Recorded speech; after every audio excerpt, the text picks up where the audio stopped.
This aircraft is responsible for delivering artificial rain in the via cloud seeding. Its registration number is N651A, and it is a U.S. corporate vessel. Looking at the flight data records, I discovered that the plane with the identical registration number took departure from Zayed International Airport in Abu Dhabi at 4 p.m. on April 15, 2024, just one day before the deluge in Dubai.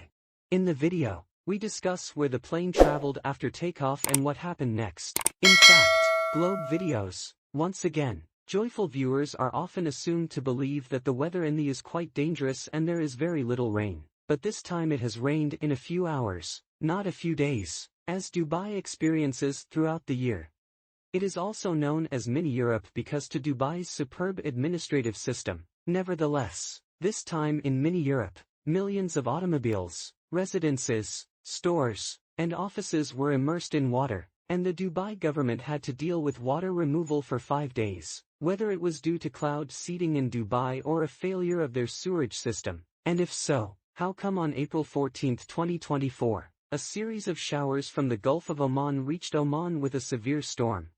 Roads were inundated, and 20 people died. The series will debut in the United Arab Emirates in April. Initially, it was considered regular rain, and it was up about 20 millimeters, but as the rain increased, it rose to 142 millimeters in just a few hours. Dubai's traffic system is hampered owing to several feet of deep water on main routes.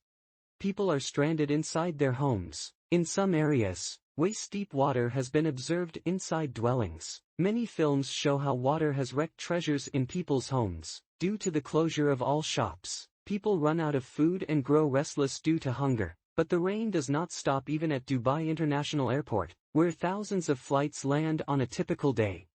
The airport's runway is knee-deep in water. The flight radar began to indicate that the jets had arrived at the airport. They were left standing while all approaching flights were diverted. Passengers' airport journeys are now lasting days rather than hours. The owner of a well-known insurance company in Dubai reports that in just 1 week, we received thousands of vehicle insurance claims, which is 400% higher than before. Similarly, insurance claims total lakhs of dirhams have been received from restaurants and businesses, which is extremely high for us. Meteorological authorities claim that weather data has been recorded since 1949. It was the heaviest rain in 75 years, but the real question is, everyone is wondering what happened to the world's driest region in such heavy rain that, following the devastation caused by the storms, it is believed on social media that this rain is the consequence of Dubai's cloud seeding. Is this rumor true? On April 15, 2024, at around 4 p.m., a jet with the registration number N651A took off from Abu Dhabi Airport, a location previously associated with cloud seeding activity. In his path, it is clear that he first went straight over the mountainous territory at the east coast of the United Arab Emirates and made a roundabout there. Then he repeated the same roundabout at 2 different spots in the east of Sharjah, and finally landed at Abu Dhabi Airport about 5:30 p.m., after passing through a roundabout in the east of Dubai. However, the deputy director of the National Center for Meteorology of the United Arab Emirates stated that the cloud seeding plane took out on that day but did not do the seeding action. Cloud shading was initially implemented in Dubai in 1990 to address the water crisis. The primary concept of cloud seeding is that when you see clouds forming, particles are sprayed on them by a vessel containing musty salt or silver iodide. When this salt comes into touch with the moisture in the clouds, the vapors initially transform into ice crystals and then it starts to pour since it is so heavy. If the United Arab Emirates does not conduct cloud seeding, these clouds will naturally go elsewhere. Therefore, was the rain and flooding in Dubai and Oman caused by cloud seeding? People believe that cloud seeding served as a spark for the preemptive storm, after which everything fell out of Dubai's control. The clouds in Oman appeared to be originating from the country itself, as seen from a satellite. Experts hold a similar view.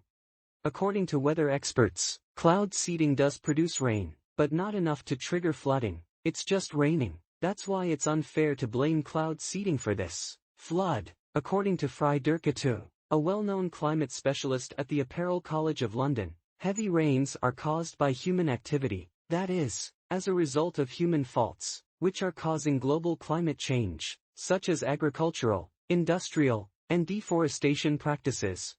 Climate change is affecting the entire world, And if it is not addressed, significant climate change may occur in the next years. Experts also believe that if comparable storms occurred in a country where it rains regularly, the damage would be less severe than in the United Arab Emirates and Oman. This is because the and Oman rarely receive much rain, hence there is no property, the training system is inadequate, and the city is unprepared to deal with a flood-like catastrophe.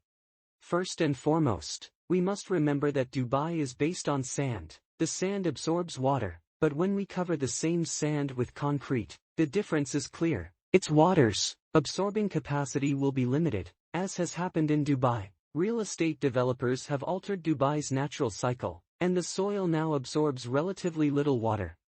That is why the sewerage system here needs to be expanded every few years. The second issue is that Dubai's population is growing by the day, as is the population of the Western world. There's garbage on the streets of Dubai, yet this needs to go somewhere. Dubai's sewage system is not large enough to drain 142 millimeters of rainwater quickly, so when the water began to accumulate, he stopped the already limited sewerage system by tossing garbage into it, exacerbating the problem.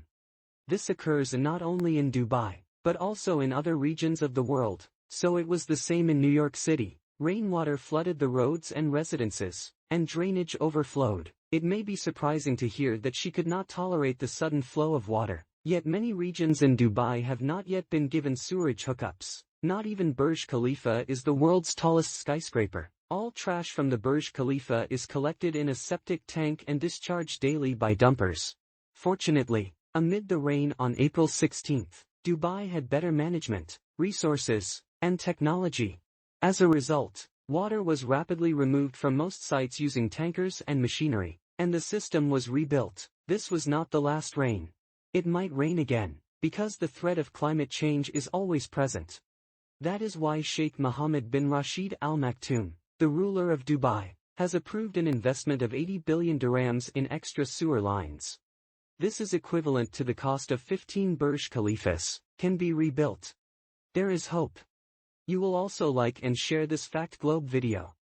Thank you so much for your lovely comments.